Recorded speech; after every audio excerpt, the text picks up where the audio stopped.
Le titre du message ce matin, c'est « Le feu de Dieu ». Et qu'on le veuille ou non, le Saint-Esprit maintient le rythme.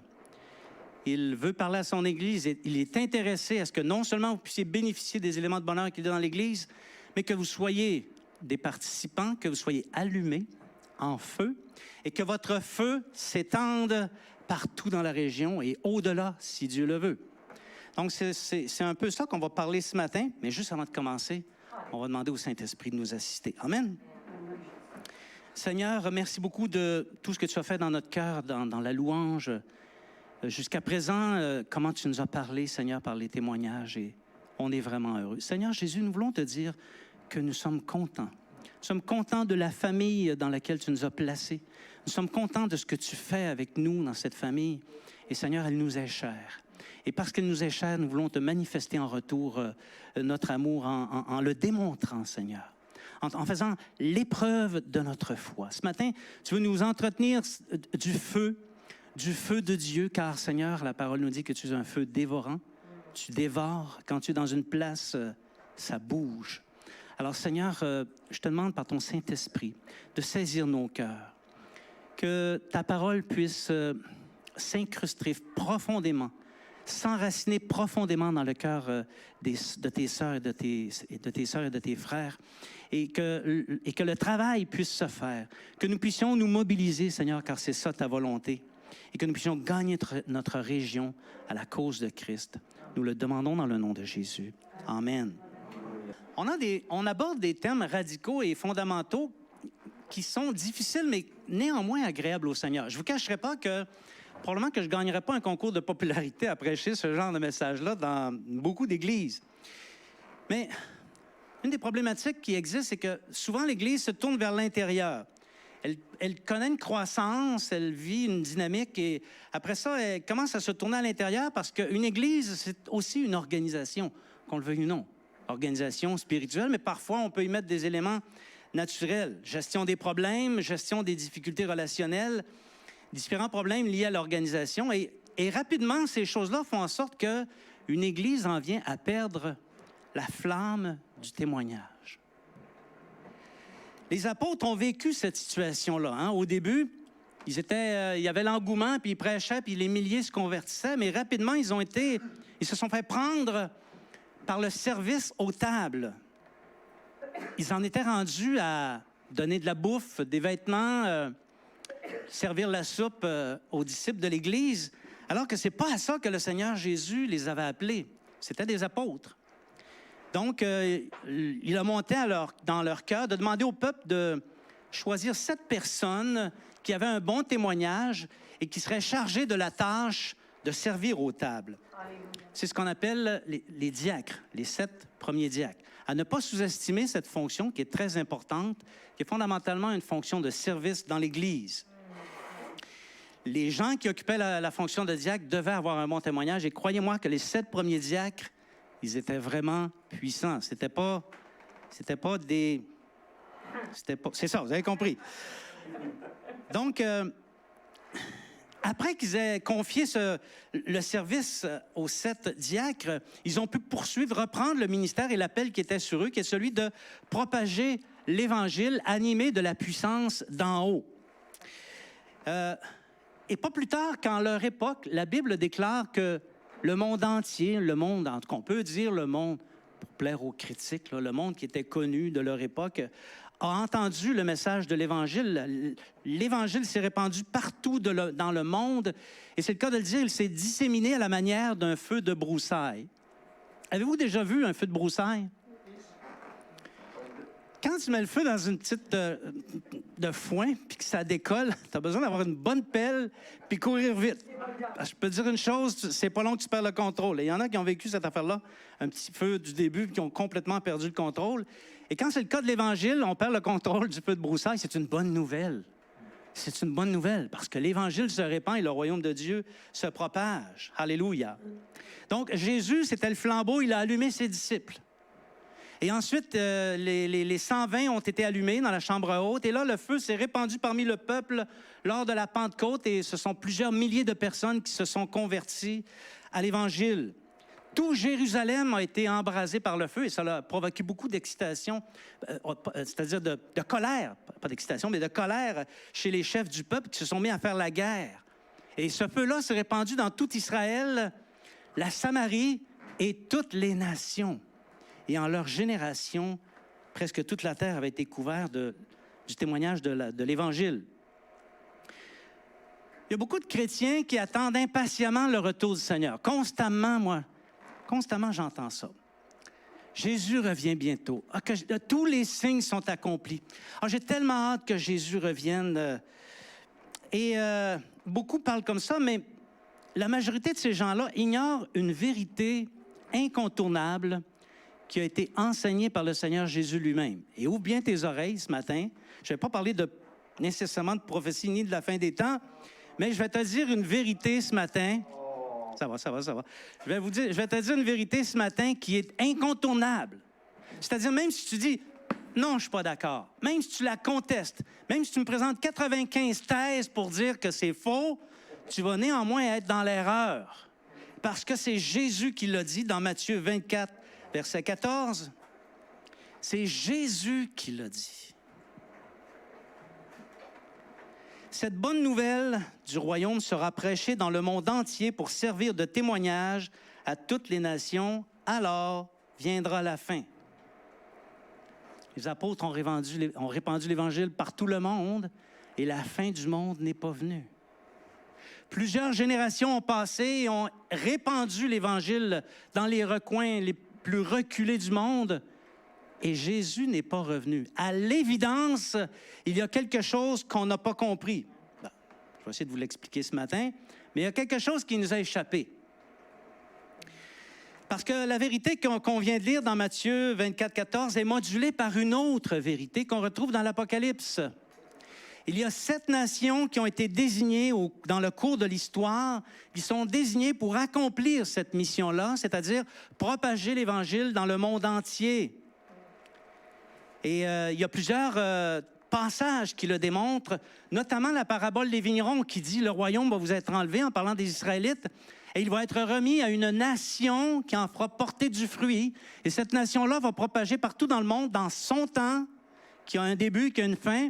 Et lorsque son temps sera terminé, l'Apocalypse embarque, c'est le temps d'une autre nation qui, à son tour, va propager par tout le monde, et ainsi de suite jusqu'au retour du Seigneur. Et il y en a 7 nations qui ont la mission de propager l'Évangile. C'est comme ça. Ça doit être mis en perspective. La première nation, c'était Éphèse ou encore l'Asie mineure. C'est elle qui était mandatée du temps des apôtres. Et croyez-moi, ils ont fait leur travail dans la souffrance. Ensuite, il y a eu Smyrne. Il y a eu Pergame, Thyatire, et plus proche de nous, une nation, Église-nation, qui a fait quand même un grand travail, l'Église de Sardes, ou encore l'Empire britannique. Alors vous dites, Régent, tu fais appel à des notions historiques que je ne connais pas. Mais c'est pour ça que je t'en parle. Et puis c'est aussi pour ça qu'il faut que tu saches que Jésus, lui, le Seigneur, l'Esprit, les notions historiques, ça ne lui échappe pas. Lui, il connaît les notions historiques. C'est lui qui l'a écrit, l'histoire du monde. Et la nation actuellement, sur qui repose le mandat de propager l'Évangile dans le monde entier, c'est l'Amérique du Nord ou encore Philadelphie. Lorsque le travail de la nation de Philadelphie va être terminé, il y a une dernière nation qui va entrer en ligne de compte pour propager l'Évangile partout dans le monde, jusque dans les coins les plus reculés, et ce sera l'Église de Laodicée. La Bible nous enseigne qu'elle ne réussira pas nécessairement ce mandat-là, mais c'est quand même elle qui va l'avoir. Et lorsque la dernière nation aura terminé son travail, sa mission, la prophétie sera complétée. Et alors, le Seigneur Jésus reviendra. Et toutes les nations, on pourra dire que toutes les nations de toutes les générations sur toute la terre auront entendu le témoignage de la bonne nouvelle du salut en Jésus-Christ. Est-ce que ça a un certain sens, qu'est-ce que je dis? Oui. Même si tu me dis non, c'est quand même ça. OK? Donc, en conséquence, les chrétiens qui sont intéressés au retour du Seigneur, combien il y en a ici qui sont intéressés au retour du Seigneur? OK, je repose la question. Combien il y en a ici qui sont intéressés au retour du Seigneur? Oui, alors là, c'est mieux, merci. Donc, si vous êtes intéressé au retour du Seigneur, vous auriez intérêt à sonder les temps et circonstances qui concernent les 7 églises, bien plus que les événements que tu lis dans les journaux. Regarde ce qu'il se passe parmi les nations en ce qui concerne le témoignage de la bonne nouvelle. Et ça va te parler de ce qui va se produire vraiment du moment où Jésus va revenir. Mais tant et aussi longtemps que Philadelphie n'a pas fini son travail, armez-vous de patience. Ceci étant dit, lorsqu'on procède à l'examen de l'histoire de l'Église, j'ai quand même eu le privilège de lire beaucoup de choses sur l'histoire de l'Église, des choses intéressantes. Cette histoire démontre que même quand des hommes éprouvés remplacent ceux qui ont été envoyés par Dieu, les premiers, si on veut, qui ont reçu la mission, là, les apôtres ou les grands serviteurs qui sont envoyés par Dieu, les remplaçants, ceux qui viennent par la suite, n'ont pas tout à fait le même feu. Il y a une perte de température qui se produit et le feu qui s'était allumé par ces premiers envoyés s'éteint progressivement. Tous les mouvements de réveil connaissent cette réalité. Nommément un, ils ont tous connu cette réalité. Le feu prend, il s'étend, une ville, une nation ou un pays ou une génération est atteinte, une deuxième génération passe. Si on est chanceux, une troisième, mais il n'y a pas beaucoup d'exemples. Souvent, ça s'arrête à la deuxième et là, le feu refroidit. Les éléments liés au rite, les éléments liés à la tradition, liés à... tout ça s'installe et le feu refroidit. C'est la raison pour laquelle, s'il est une chose que tout chrétien devrait rechercher, entretenir et répandre d'une génération à l'autre, c'est le feu de Dieu. Amen.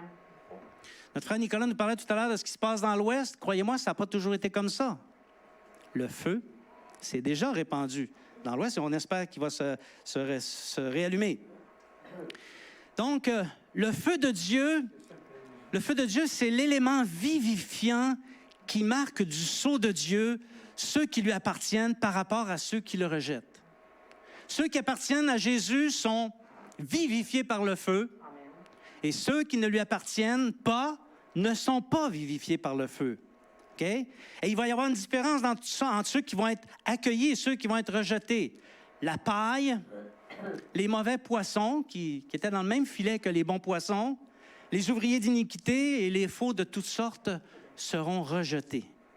Et c'est exactement le sens des paroles de Jésus qu'on voit dans Luc, chapitre 3, versets 15 à 18. Je vous invite à ouvrir vos Bibles et à faire marcher vos doigts. Luc, chapitre 15, verset 18. Luc, chapitre 3, verset 15 à 18. Mimi, est-ce que tu veux m'amener ma gourde d'eau, s'il te plaît, ma tendre épouse? Elle est où, ta gourde d'eau? Je l'ai cherchée. Je la voyais pas. Donc, Luc, chapitre 3, verset 15 à 18. Merci, ma tendre épouse.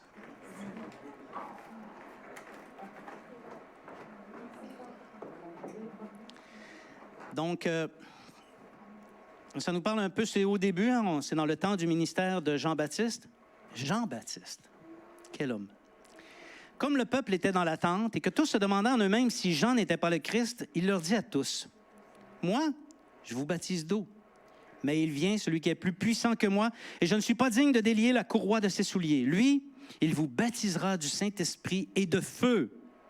Il a son vent à la main, il nettoiera son aire, il amassera le blé dans son grenier, mais il brûlera la paille dans un feu qui ne s'éteint point. » C'est ainsi que Jean annonçait la bonne nouvelle au peuple, en lui adressant encore beaucoup d'autres exhortations. Quand j'ai lu ce passage-là, j'ai été encouragé. J'ai été encouragé parce que depuis longtemps, la prédication à l'Église Esprit-Vie du Royaume est plutôt tranchante. Difficile à supporter de la part des esprits qui ont tendance à être faibles ou encore qui ont tendance à marcher dans les éléments du monde, plus difficile. Et parfois, je me mets en doute. Mais cette parole-là m'a édifié parce que ça dit, il est en train de dire, le blé va aller au ciel, la paille va aller en enfer, puis le maître va nettoyer son aire.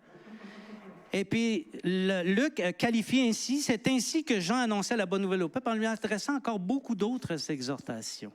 Donc, c'est des exhortations que l'Esprit vous donne par le biais de votre serviteur et par la grâce de Dieu, je prie que ça ne s'éteigne pas.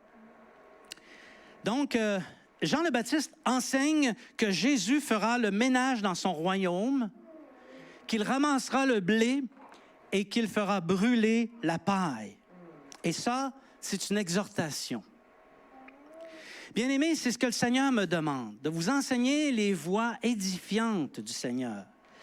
Crois et mets en pratique les enseignements de l'Évangile et rejoins tes semblables dans le grenier.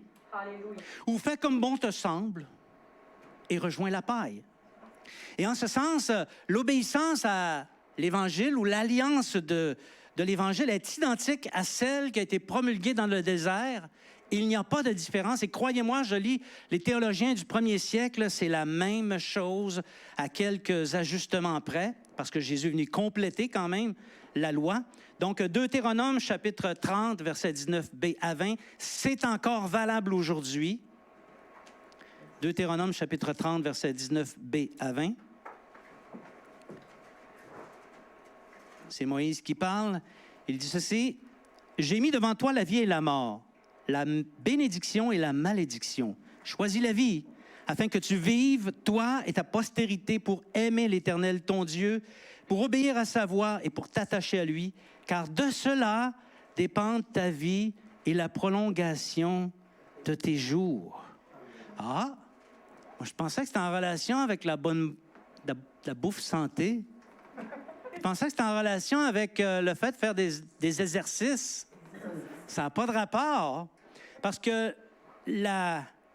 notre vie, de même que sa durée, ne dépend pas de ce que je mange, ni de l'exercice que je fais.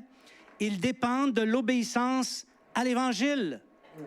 Et c'est ça qui détermine la qualité de ma vie et la prolongation de mes jours. Je ne l'ai pas inventé. Tu le lis tout autant que moi. Et ça, c'est la parole de... Dieu. Merci, Mimi. Il y a au moins une qui suit. Et ça, c'est la parole de... Vérité. Oui, c'est acceptable aussi. C'est acceptable aussi. Donc, obéissons à l'Évangile pour mettre en pratique. Et grand bien nous en fasse de nous mettre en phase avec les exhortations de Jean-Baptiste. Convertissons-nous. Recevons le feu de Dieu et répandons le feu de Dieu. Amen. Oui, amen. Vous êtes avec moi? Oui. C'est de ça qu'on parle ce matin. Convertissons-nous. La conversion n'est pas une option. Jean, tu fais des rimes ce matin? C'est une nécessité.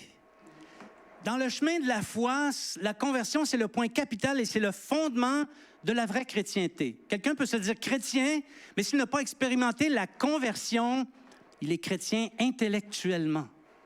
C'est pas à nous à juger et à dire un tel est chrétien, un tel n'est pas chrétien.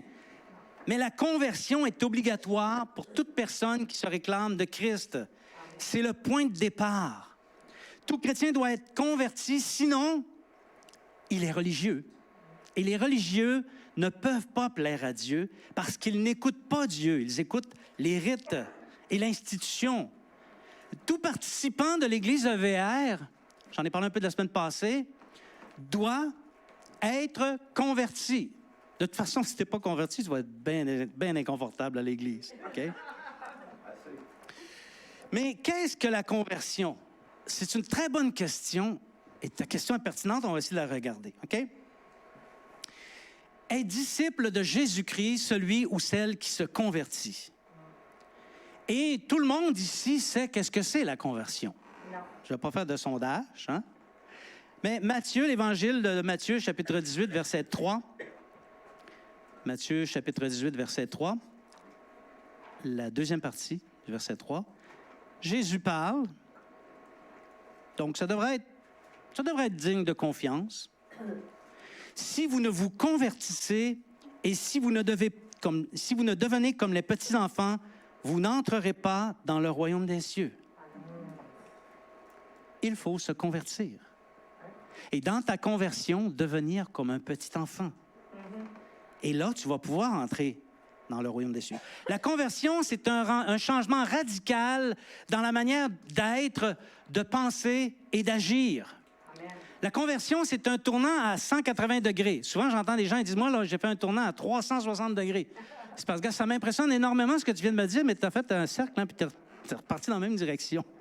Le vrai changement, c'est pas 360, mais 180 degrés. Quand tu veux t'analyser pour voir si tu es dans les voies du Seigneur, peut-être tu peux faire un 360, OK? Pour voir tous les angles. Mais une conversion, une repentance, c'est un 180 degrés. Il y a un avant et un après. Si tu n'es pas capable dans ta vie chrétienne de déterminer quand est-ce l'avant, quand est-ce l'après, pose-toi des questions. Peut-être que tu n'as pas expérimenté la conversion. Parce que la conversion chez le disciple, ça ne passe pas inaperçu. Tout le monde s'en aperçoit.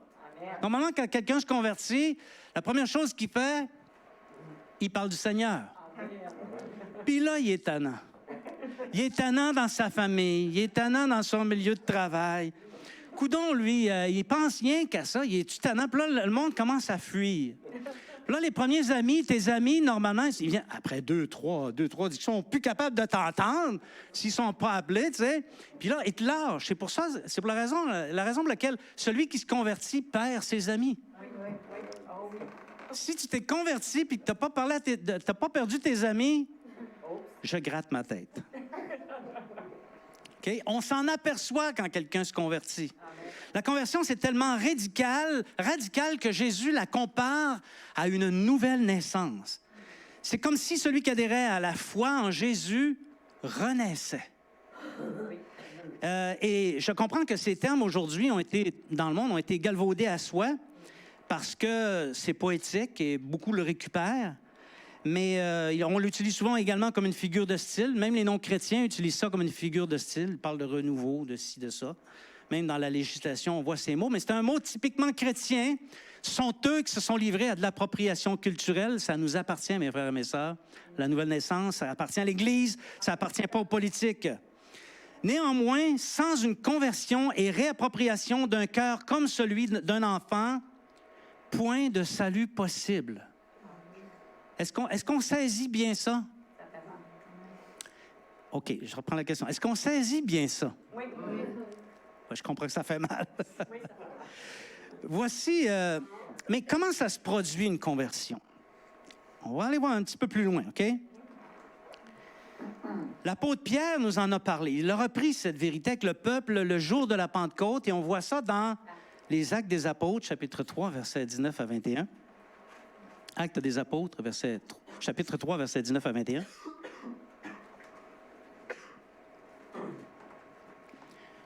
L'apôtre Pierre dit ceci au peuple. « Repentez-vous donc et convertissez-vous pour que vos péchés soient effacés, afin que des temps de rafraîchissement viennent de la part du Seigneur et qu'il envoie celui qui vous a été destiné, Jésus-Christ, que le ciel doit recevoir jusqu'au temps du rétablissement de toutes choses. » Donc, mine de rien, on a passé au travers, dans ce passage, on a passé au travers de 3 étapes liées à la nouvelle naissance. Croire, se repentir et se convertir. Et à quelque part, quelqu'un pourrait dire, oui, ça se compare effectivement à une naissance, parce que dans une naissance, il y a les contractions. Quand on croit, normalement, il se provoque des contractions dans notre tête. Ensuite, il y a la naissance, ou là, la repentance, on accède à la vie. Et par la suite, on marche dans la vie, ce qui correspond à la conversion, on marche en nouveauté de vie. Il y a une certaine relation à faire avec la naissance d'un homme ou d'une femme. Donc, croire, c'est recevoir du fond du cœur la conviction que je suis perdu à cause de mes péchés et que seulement le Seigneur Jésus, qui est en mesure de me les pardonner pour que je puisse être réconcilié avec le Père et obtenir la vie éternelle. Se repentir, c'est changer radicalement d'attitude. Avant, je ne me préoccupais pas du tout de faire la volonté de Dieu. En fait, je ne connaissais même pas la volonté de Dieu. Des fois, je pensais faire le bien alors que c'était le mal. Et des fois, il y a certaines choses que moi, je voyais comme étant mal, mais qui étaient bien. Mais quand on se convertit, il y a comme une lumière qui nous envahit. Et là, l'Esprit nous communique la pensée de Dieu. Alléluia. Donc, on découvre, lorsqu'on se repent, on découvre la volonté de Dieu et on comprend qu'on doit agir en conformité avec la volonté de Dieu. Sinon, on entre en opposition, en contestation, et c'est pas long que le Seigneur peut en venir qu'à se tanner, hein?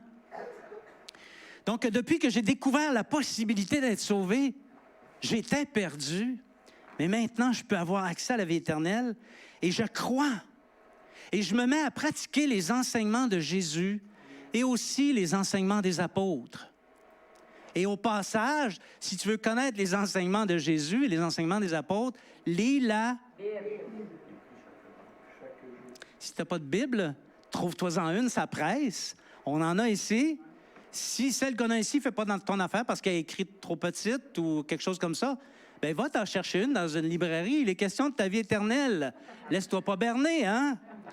Donc, lis-le donc pour comprendre la volonté de Dieu, son dessein. Et là, tu vas entrer dans un changement radical d'attitude. Se convertir, c'est changer de nature. C'est troquer la nature pécheresse par une nature divine qui opère en nous le processus de sanctification par le moyen du Saint-Esprit. Tu n'as rien à voir là-dedans. Tout ce que tu as à voir, c'est croire. Et après ça, tu entres dans une dimension où le Seigneur Jésus s'occupe de toi si tu demeures dans l'obéissance. Et le Saint-Esprit va te faire comprendre ce que tu dois faire. Le Seigneur va te conduire dans des œuvres. Il va opérer en toi le processus de sanctification. Et vous le savez, je l'ai dit la semaine dernière, et je le dirai encore autant que jusqu'à temps que vous soyez tannés, et même lorsque vous allez être tannés. Je vais le dire encore. Sans la sanctification, personne ne verra le Seigneur. Amen. Alors, il est de mon devoir de vous le dire. Oui. Si quelqu'un n'exprime pas ces éléments, si quelqu'un n'a pas vécu ce que je viens de dire, le changement radical, la pensée de Dieu, la nature de Dieu qui s'installe dans sa vie, on peut raisonnablement douter qu'il y a eu conversion. Saviez-vous que chacun de vous, qui que vous soyez, je n'ai jamais pris pour acquis que vous étiez converti. Oui, parce que quand tu prends pour acquis que quelqu'un est converti, tu t'aperçois après 6 mois, 1 an, 2 ans que tu as passé à côté. Hein? Il ne l'était pas. Il y a des choses qui sortent de sa bouche qui n'ont aucun rapport avec la pensée de Dieu. Il n'est pas en recherche de la sanctification. Il n'est pas converti. Et c'est le devoir des responsables de s'assurer que chaque personne qui fréquente l'Église s'est converti, il a compris qu'il était un pécheur et que son péché l'emmenait dans la damnation éternelle et que le sacrifice de Jésus peut lui obtenir le pardon, la réconciliation et ainsi obtenir la vie éternelle. C'est notre devoir, pas juste à nous, à toi aussi, si tu es converti et que quelqu'un commence à venir, assure-toi qu'il l'est converti.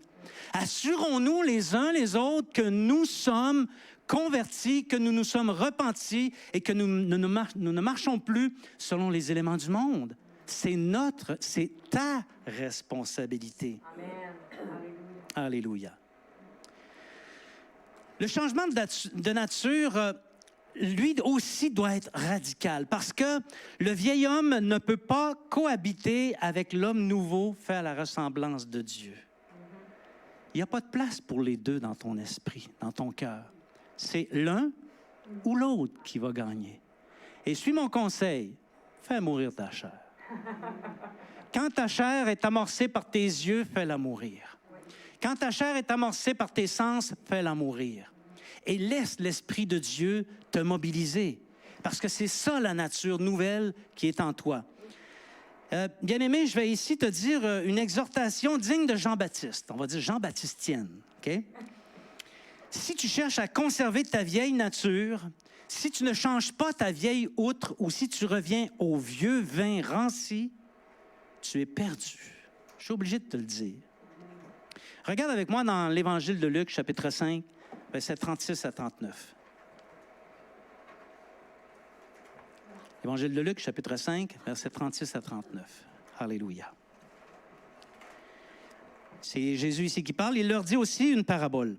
Personne ne déchire d'un habit neuf un morceau pour le mettre à un vieil habit, car il déchire l'habit neuf et le morceau qu'il en a pris n'est pas assorti au vieux. Et personne ne met du vin nouveau dans de vieilles outres, autrement le vin nouveau fait rompre les outres. Il se répand et les outres sont perdues. Mais il faut mettre le vin nouveau dans des outres neuves, et personne, après avoir bu du vin vieux, ne veut du nouveau, car il dit, le vieux est bon. Les vieux habits, les vieilles outres et le vieux vin ici sont une image de la vieille nature.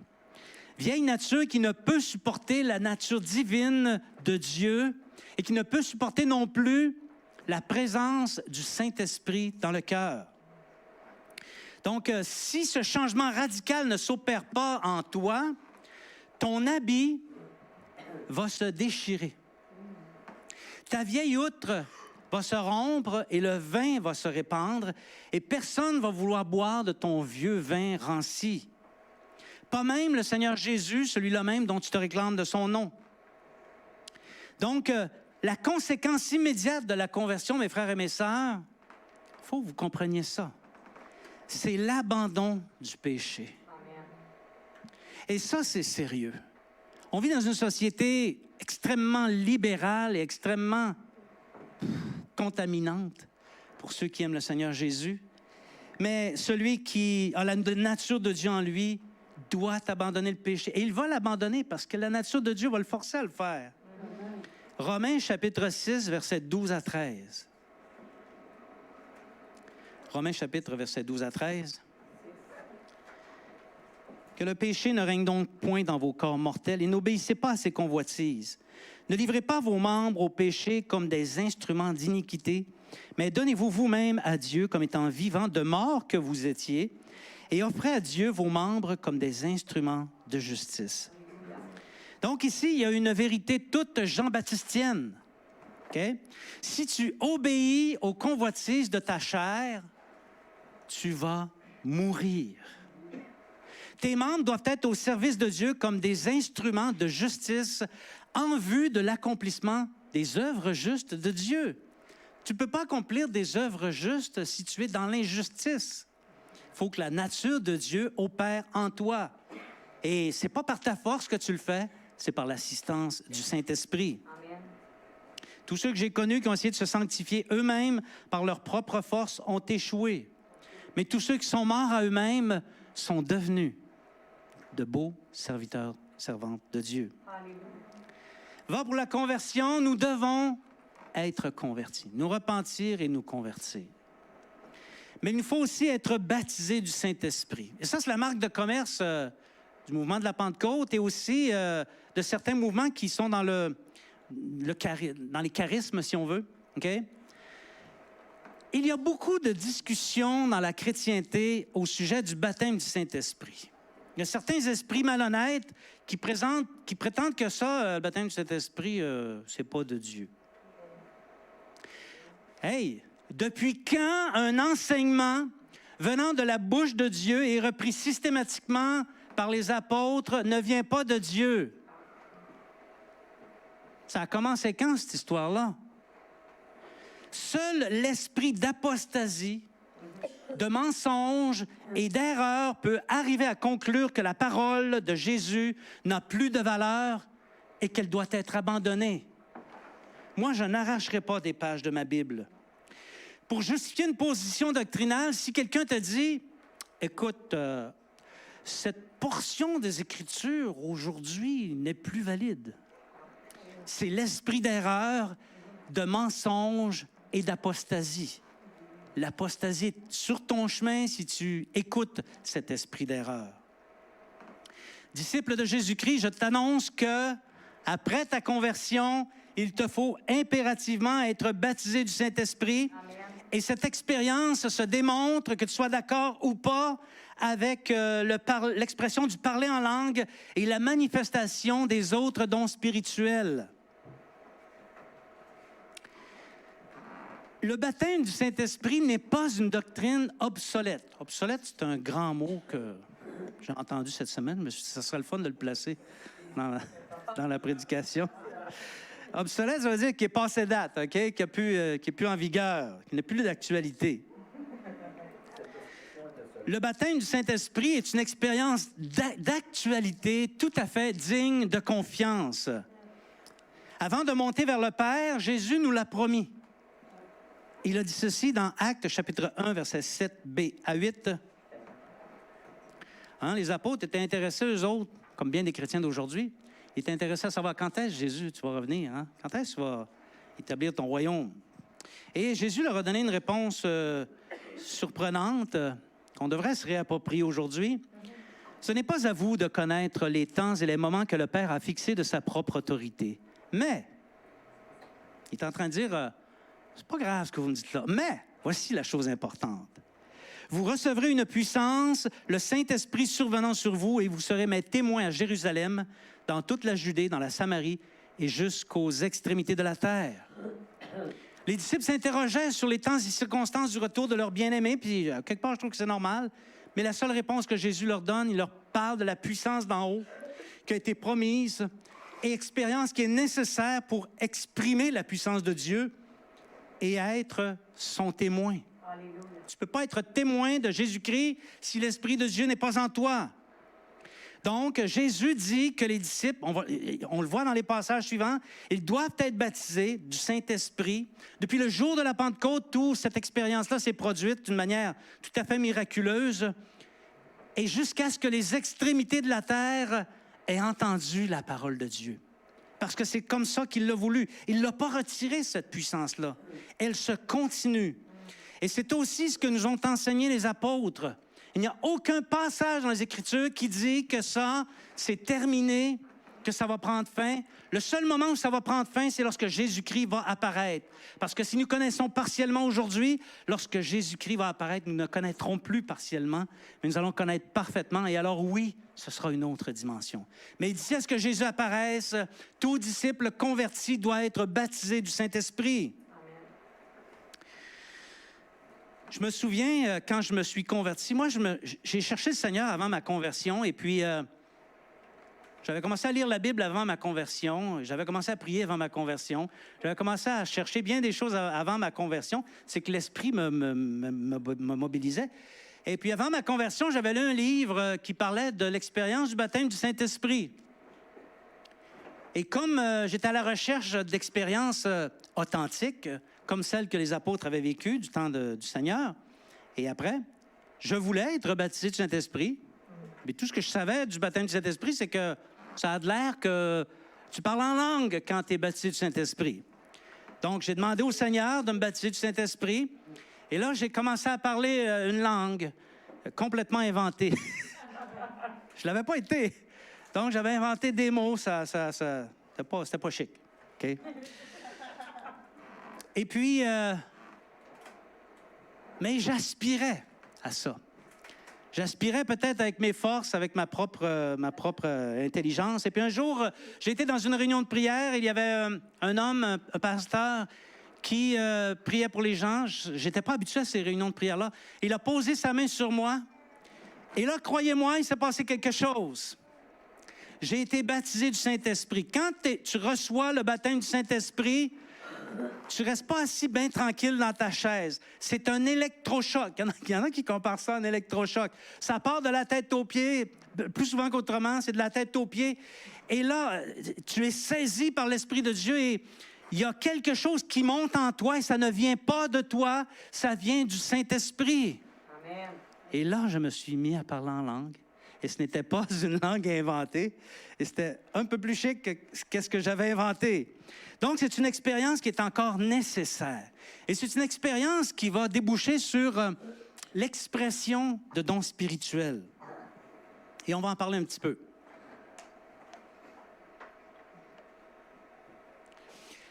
La divinité ou Dieu que nous servons, c'est un Dieu dont on dit qu'il est trinitaire. Hein? Ça fait des millénaires que ça se discute presque plus dans l'Église.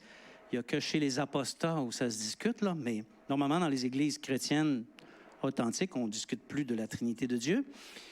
Mais c'est ça, on a Dieu en la personne du Père, on a le Fils, on a le Saint-Esprit, vous savez tout ça.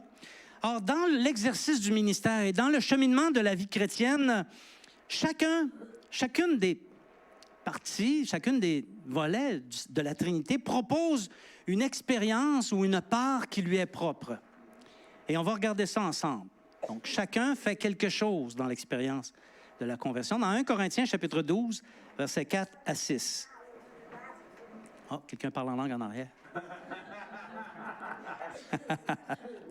1 Corinthiens, merci de détendre l'atmosphère, jeune enfant. 1 Corinthiens, chapitre 12, versets 4 à 6. Regardez la part de chacun. Il y a diversité de dons, mais le même esprit. Diversité de ministères, mais le même Seigneur. Diversité d'opérations, mais le même Dieu qui opère tout en tous. Le Saint-Esprit met à la disposition des croyants les dons spirituels tels qu'ils sont décrits dans 1 Corinthiens 12 et que toute Église devrait chercher à s'approprier parce que c'est la puissance d'en haut. 1 Corinthiens chapitre 12, versets 8 à 11, que nous allons lire. Et ça vient du Saint-Esprit. En effet, à l'un est donné par l'Esprit une parole de sagesse. À un autre, une parole de connaissance selon le même esprit. À un autre, la foi par le même esprit. À un autre, le don des guérisons par le même esprit. À un autre, le don d'opérer des miracles. À un autre, la prophétie. À un autre, le discernement des esprits. À un autre, la diversité des langues. À un autre, l'interprétation des langues. Un seul et même esprit opère toutes ces choses, les distribuant à chacun en particulier comme il le veut. Amen. Est-ce qu'on a encore besoin de la puissance d'en haut? Oui. Est-ce que l'Église a besoin d'être assistée par le Saint-Esprit? Oui. Est-ce que l'Église a besoin d'expérimenter les dons spirituels? Oui. Alléluia. Seulement le parler en langue? Non. Tous les dons spirituels. Il y a quelques dons spirituels qui s'exercent ici, mais c'est nettement insuffisant. Il faut qu'on s'approprie tous les dons spirituels.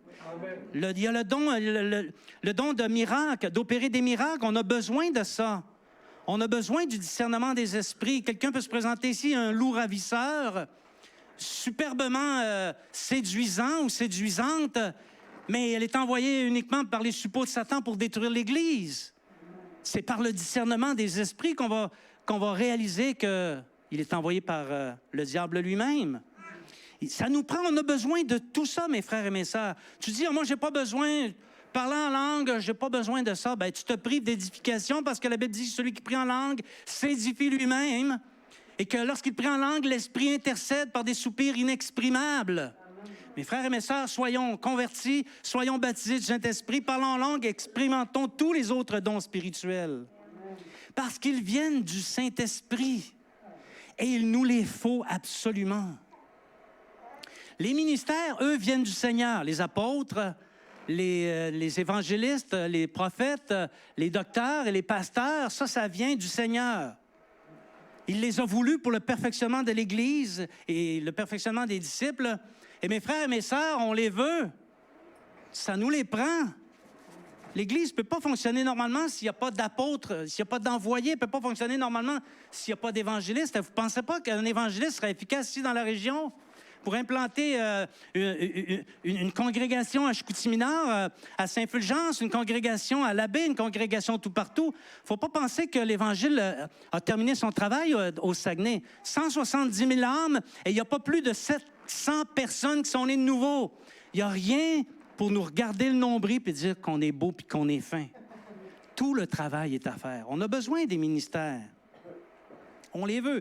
Et quand ton Père nous accorde les dons d'opération, de manière à ce que l'Église fonctionne bien, et ça aussi, on les veut, les dons d'opération. Voyez-vous, c'est des choses qu'on perd de vue ou qu'on n'a pas conscience, mais c'est quand même les enseignements du Seigneur et les enseignements des apôtres. Alléluia. Donc, l'ensemble des dons venant du Dieu trinitaire et qu'il nous donne chacun pour sa part, Dieu, le Saint-Esprit et le Seigneur Jésus, sont essentiels pour le développement et la croissance, autant individuelle que comme assemblée. Toutefois, en ce qui a trait aux dons spirituels, l'apôtre Paul nous encourage. Il a quand même encadré tout ça, Il nous dit d'aspirer aux dons les meilleurs. On doit aspirer. On a parlé la semaine dernière d'aspiration, pour s'occuper des choses de la maison de Dieu. Mais c'est pareil en esprit. Il faut aspirer aux choses, aux dons spirituels les meilleurs. Beaucoup de chrétiens sont pas dans l'aspiration, sont dans la soupiration. Mais il faut aspirer. Il faut le voir, le croire, et dire, moi, parce que tu l'as dit, Seigneur Jésus, je le veux. Je comprends pas tout. J'ai de la misère à le croire, mais parce que tu le dis, je le veux. Nous devons aspirer aux dons les meilleurs. Alléluia. Toute cette puissance n'est pas pour ton bien-être, il faut le dire. OK? Puis elle n'est pas non plus pour ton élévation personnelle, pour que quand tu rentres dans une assemblée, on dise, oh, voici le grand qui a reçu tous les dons spirituels, et nous, on n'est rien, et lui, il est grand parce qu'il a les dons spirituels. Pas du tout, c'est pas pour l'élévation personnelle. Elle est pour le témoignage. Afin d'être témoin pour ta part et selon ton appel auprès de ceux vers qui le Seigneur t'envoie. Amen. Je me souviens il m'arrive souvent lorsque je parle du Seigneur à quelqu'un que je fais face à un esprit d'opposition, un esprit qui cherche à me contester, je garde le silence. Et là, j'entre en esprit dans un parler en langue et j'ordonne à l'influence de prendre son trou. Et savez-vous ce qui se passe? Il prend son trou. Et l'opposition cesse. Nous avons besoin pour le témoignage de tous les dons spirituels. Alléluia. Et finalement, il faut être animé. Dernier point, il faut être animé du feu et le répandre. La glace, ça ne met pas le feu. Quand tu passes à côté de quelqu'un et qu'il te refroidit, tu peux l'appeler Freddy. L'expérience que j'ai acquise depuis le jour de ma conversion, selon ce que j'ai pu constater dans la littérature chrétienne aussi, de tous les âges, la seule vraie façon dont j'ai vu l'Évangile se répandre, c'est à la manière du feu. Il y a une flamme à quelque part qui s'allume. Et la flamme met le feu à la paille qui est à côté. Amen. Et la paille qui est à côté met le feu, met le feu, met le feu, met le feu. Et ça devient rapidement un feu incontrôlable. Or, le feu, ça consume, ça se répand et ça purifie. Le feu, ça mobilise. Quand quelqu'un a le feu aux trousses, c'est assez rare qu'il est assis sur sa chaise, hein? Parce qu'il y a le feu. On va dire, y a-tu le feu, lui? Il se mobilise, hein? Quelqu'un qui a le feu, il se mobilise. C'est impossible que le feu passe à quelque part et qu'il ne laisse aucune trace. Si quelqu'un dit il a le feu, puis que tu passes en arrière de lui puis qu'il n'y a aucune trace, c'est un menteur. M'excuse, c'est ça. Il n'y a pas le feu. Il n'a pas le feu parce que le feu, ça consume, ça se répand, ça purifie et ça mobilise. Or, le Saint-Esprit est un feu. Au jour de la Pentecôte, il y a un vent violent un tremblement de terre et un vent violent qui s'est manifesté. Et il y a des langues qui sont apparues, des langues de feu. Et les langues de feu se sont immobilisées sur chacune des personnes et ils ont été baptisés à ce moment-là du Saint-Esprit. Et ils étaient dans cette chambre haute-là justement pour attendre ce que le Père avait promis. Et dès ce jour, ils se sont mis à parler en d'autres langues. Et là, c'était de manière incontrôlée. Ils sont sortis à l'extérieur. La foule s'était réunie parce qu'un tremblement de terre, ça ne passe pas inaperçu. Un vent violent non plus. Et là, toute la foule les entendait parler chacun dans sa langue maternelle. Or, aucun des disciples avait appris la langue en vue d'annoncer la parole de Dieu. Hein? Dans les assemblées également, on peut voir ça dans Corinthiens, parce que Corinthiens met de l'ordre sur la façon dont ils expriment les dons spirituels. Ils se sont mis à prophétiser. Et prophétiser ici, là, c'est pas un grand mot mystique, ça veut simplement dire prononcer des paroles inspirées par le Saint-Esprit, s'il vous plaît.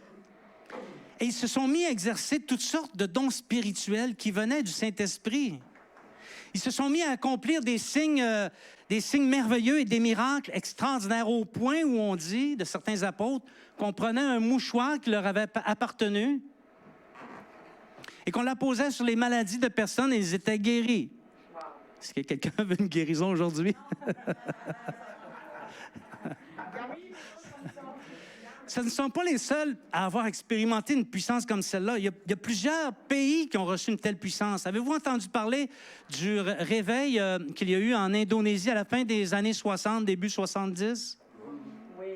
Exactement la même chose qu'au temps des Actes des Apôtres. Ils étaient réunis dans une église traditionnelle.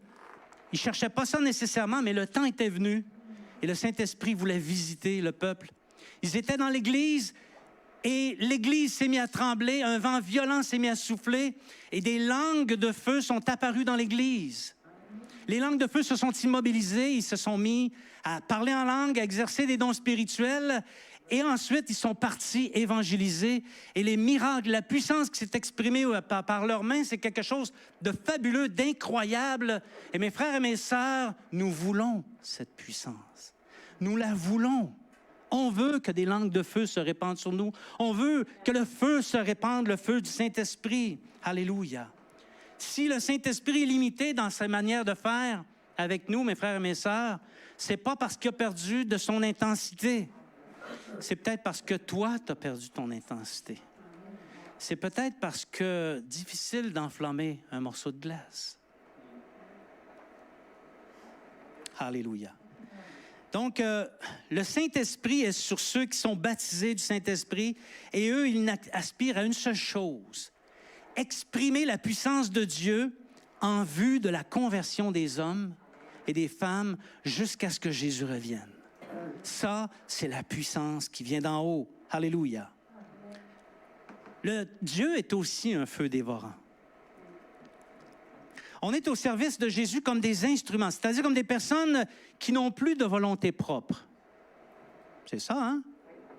Vous n'avez plus votre volonté propre, hein? C'est la volonté du Seigneur qui s'inscrit dans vos gènes et dans votre être intérieur. Or, la volonté du Père doit être celle qui prévaut en toutes circonstances, et non pas ta volonté, la volonté du Père.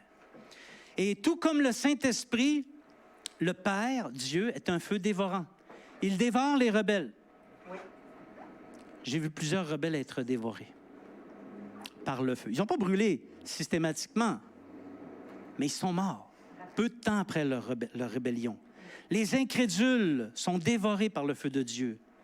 Et les apostats, on parle dans l'Église ici, là, OK?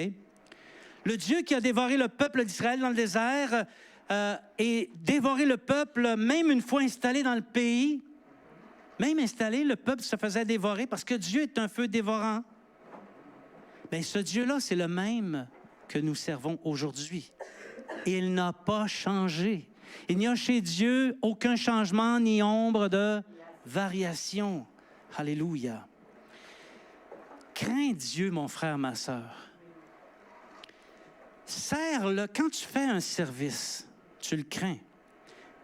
Mais dans ton service, crains Dieu. Amen. Crains de ne pas avoir fait tout ce qu'il t'a demandé.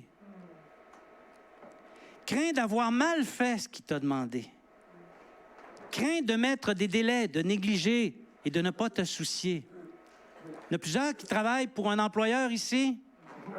Ton employeur, il a un contrat avec toi. Il te dit, bon, gars, si tu me fais telle affaire dans ma compagnie, je vais te donner tel salaire, je vais te donner tel avantage, je vais te donner tel horaire de travail. Puis normalement, tu devrais fonctionner là-dedans. Si tu ne fonctionnes pas là-dedans, qu'est-ce qui va arriver? Tu vas te faire sacrer dehors. Alors, quand tu travailles, qu'est-ce que tu devrais craindre? Tu devrais craindre de faire ce que ton employeur t'a demandé, d'en faire dans la quantité dans laquelle il t'a demandé, d'en faire d'une manière efficace et qui correspond au salaire qu'il te donne, et de le faire dans la crainte que ce soit bien fait et que ce soit fait en totalité. Hey, tu le fais pour ton boss, puis tu le ferais pas pour Dieu? Comment? Crains ton Dieu dans ton service.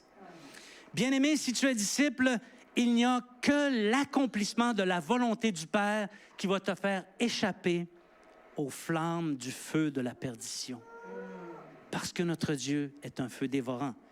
Feu pour feu, mieux vaut être dans la crainte du feu de Dieu qui va nous placer sur le chemin de la vie éternelle et de la félicité plutôt que l'insouciance qui nous vaudra un autre feu, celui de la perdition.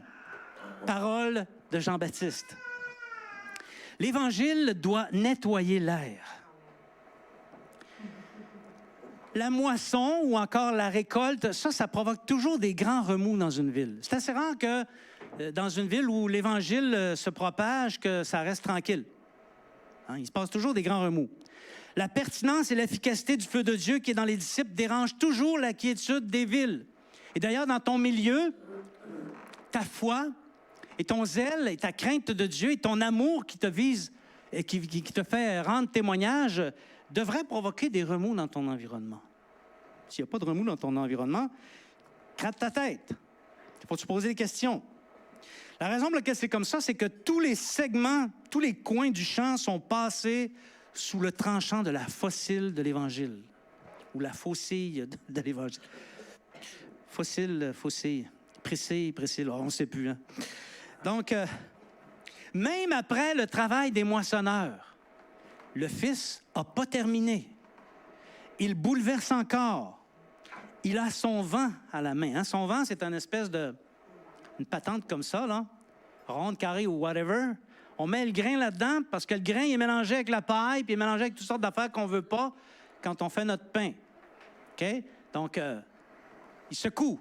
Il secoue le grain pour s'assurer qu'il y a seulement le grain qui reste et la paille s'envole au vent. Donc, le Fils secoue le produit de la récolte et il y a une seule chose qui intéresse le Fils et c'est le grain. La paille sera séparée et jetée au feu. Donc, Jésus nous a baptisés du Saint-Esprit et de feu justement pour cette fonction. Ramener le grain dans l'air afin que le Fils puisse le battre et le séparer de la paille. Donc, ce n'est pas une mission de tout repos, l'Église. Okay? Et c'est la raison pour laquelle il nous faut comprendre notre appel. Conduire les âmes à Christ, pas les transformer. Il y a des chrétiens qui s'imaginent que parce qu'ils conduisent quelqu'un au Seigneur, qu'ils deviennent les tuteurs de la vie chrétienne de celui qu'ils emmènent. Et que là, ils commencent à lui dire, ben non, ça, tu ne peux pas faire ça. Ben non, mais gars, si tu dis que tu es chrétien, il faut que tu fasses telle affaire. Et là, ils deviennent les législateurs de leur progéniture. Erreur. Ça ne marche pas comme ça. Amène le grain dans l'état dans lequel il est et laisse le Fils battre le grain. Et la paille, crois-moi, va s'envoler au vent. Okay? Et c'est ça notre appel. Donc, en pratique, ça se traduit par une seule chose. Chercher par tous les moyens à partager la parole par laquelle ces gens seront sauvés et seront conduits dans l'aire de baptême. Alléluia. J'invite ici les musiciens.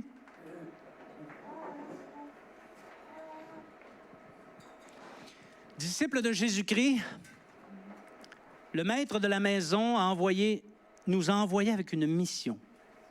Il ne nous a pas conduits à lui uniquement pour gonfler les rangs de l'Église ou occuper une chaise.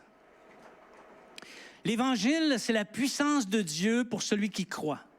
Et cette puissance exige que nous expérimentions pour de vrai la conversion. Les vrais convertis font tout dans leur pouvoir pour conduire à la foi les gens qu'ils fréquentent. Ils sont remplis du Saint-Esprit et ils exercent les dons spirituels, non seulement pour l'édification, mais aussi pour faire reculer les ténèbres. Par la puissance des signes et des prodiges. Crois-moi, les signes et les prodiges, ça fait reculer les ténèbres. Et cette puissance est aussi un feu parce qu'elle se transmet. Et elle ne laisse pas celui qui en est le bénéficiaire oisif par rapport à la foi et par rapport à cette puissance. Il part à la quête des âmes. Et c'est ainsi que le royaume de Dieu se répand comme un feu que rien ne peut arrêter. Nous avons la parole de vie, nous avons le Saint-Esprit, nous avons le Père qui opère tout en tous.